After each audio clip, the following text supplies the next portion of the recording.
Halo teman-teman yang akan mengikuti seleksi CPNS tahun 2024. Yuk kita bahas passing grade SKD CPNS 2024 dan detail dari kisi-kisi soal SKD CPNS.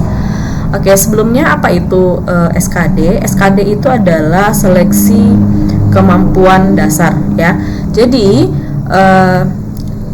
pada passing grade SKD ya, ada beberapa atau di sini ada 3 ya, ada 3 materi tes yang akan diujikan. Yang pertama itu ada TWK, TIU dan TKP.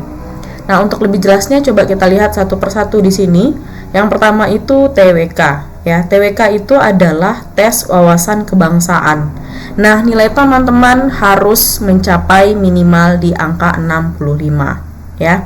Yang kedua, di sini adalah tes intelijensi umum atau TIU. Nah, nilai yang harus dicapai minimum adalah 80. Dan yang ketiga adalah tes karakteristik kepribadian atau TKP. Nilai yang diharuskan atau nilai minimumnya adalah 166. Nah, nilai-nilai ini berdasarkan pada nilai di tahun 2023. Karena sampai saat ini belum ada pengumuman terkait perubahan nilai passing grade ini ya.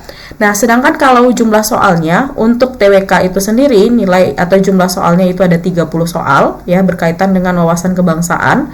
Kemudian intelijensi umum atau TIU itu ada 35 soal dan karakteristik kepribadian atau TKP itu ada 45 soal. Jadi kalau dihitung ini sekitar 30 tambah 35, 65 tambah 45 berarti 110 ya. Jadi teman-teman harus menyelesaikan 110 soal SKD ya.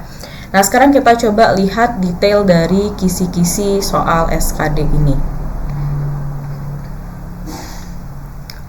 Oke, yang pertama di sini adalah kisi-kisi dari TWK ya.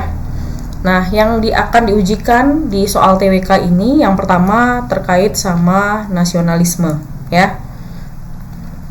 Nah, nasionalisme itu adalah memiliki rasa atau memiliki kemampuan untuk mewujudkan kepentingan nasional yang didapat melalui cita-cita dan tujuan sesama ya. Namun semua itu dilakukan dalam keadaan senantiasa mempertahankan identitas nasional. Ya, jadi di sini soal ini akan berkaitan dengan sikap nasionalisme teman-teman. Yang kedua itu adalah bela negara ya. Di sini akan diujikan terkait mampu untuk senantiasa berperan aktif dalam mempertahankan eksistensi suatu bangsa dan negara. Nah, yang ketiga adalah integritas. Nah, integritas itu adalah mampu senantiasa menjunjung tinggi nilai kejujuran, komitmen, ketangguhan, serta konsisten dalam suatu kesatuan sikap untuk tujuan nasional. Oke, selanjutnya yang masih berkaitan dengan TWK itu adalah pilar kenegaraan. Nah, yang akan diujikan di pilar kenegaraan adalah mampu membentuk karakter positif ya, yang didapat dari pemahaman dan pengalaman terkait nilai dari Pancasila, Undang-Undang Dasar 1945, NKRI, serta Bhinneka Tunggal Ika. Dan materi terakhir adalah bahasa Indonesia, yaitu mampu menggunakan bahasa Indonesia sebagai bahasa persatuan yang sangat penting untuk kehidupan bermasyarakat, berbangsa, dan bernegara. Ya, jadi ada 5 poin penting yang perlu teman-teman pelajari saat mempersiapkan diri untuk TWK ini. Yang pertama berarti nasionalisme, yang kedua bela negara, ketiga integritas, dan keempat pilar negara, serta yang terakhir adalah bahasa Indonesia. Itu terkait dengan TWK. Sekarang kita coba lihat kisi-kisi TIU ya. TIU atau tes intelijensi umum tadi ya. Nah, tes TIU ini dibagi menjadi 3 bagian besar ya. Yang pertama itu adalah kemampuan figural, mencakup analogi gambar atau ketidaksesuaian serta serial dari gambar tersebut ya.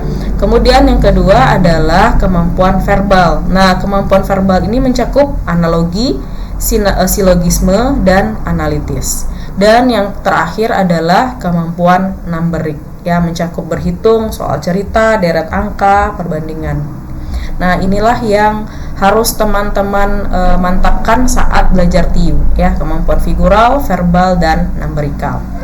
Oke, kemudian materi tes terakhir di SKD itu adalah TKP ya. Nah, apa saja materi TKP yang akan keluar di sini? Ada 6 materi TKP ya yang akan diujikan. Yang pertama itu adalah terkait sama pelayanan publik, yaitu bagaimana menampilkan perilaku keramah tamahan ya. Jadi nanti teman-teman akan diberikan soal berkaitan dengan keramah tamahan. Kemudian soal sosial budaya ya. Di sini bagaimana cara bekerja yang efektif di tengah masyarakat yang menjemuk, terdiri dari agama yang beragam, suku bangsa, budaya, dan lain sebagainya. Dan yang ketiga itu adalah jejaring kerja ya. Di sini bagaimana caranya menilai bagaimana teman-teman membangun dan membina hubungan bekerja sama ya, entah itu dalam bentuk kolaborasi dengan orang lain. Bagaimana sih cara berkolaborasi yang efektif. Dan yang keempat adalah berkaitan sama teknologi informasi dan komunikasi ya. Nah, di sini bagaimana cara memanfaatkan secara efektif teknologi informasi yang ada dalam meningkatkan kinerja. Yang kelima ini adalah anti radikalisme ya. Bagaimana dan menjaring informasi dari individu terkait pengetahuan yang dimiliki seputar radikalisme, kecenderungan bersikap dan bertindak dalam menanggapi stimulus dari berbagai situasi. Dan yang terakhir adalah profesionalisme. Di sini yang akan diukur itu adalah bagaimana sih teman-teman profesional dalam mengerjakan tugas dan fungsinya dalam jabatan yang akan dipegang nantinya. Jadi inilah kira-kira yang akan teman-teman temui saat mengikuti tes SKD tadi ya. Saya ulangi lagi, SKD itu tadi adalah seleksi kemampuan dasar ya, yang terdiri dari TWK yaitu tes wawasan kebangsaan, lalu TIU tes intelijensi umum, dan yang terakhir adalah tes pribadi atau tes karakteristik pribadi atau TKP ya. Jadi ketiga tes ini nanti akan saya bahas soal-soal yang berkaitan dengan ketiga tes ini. Jadi nantikan video berikutnya. Terima kasih.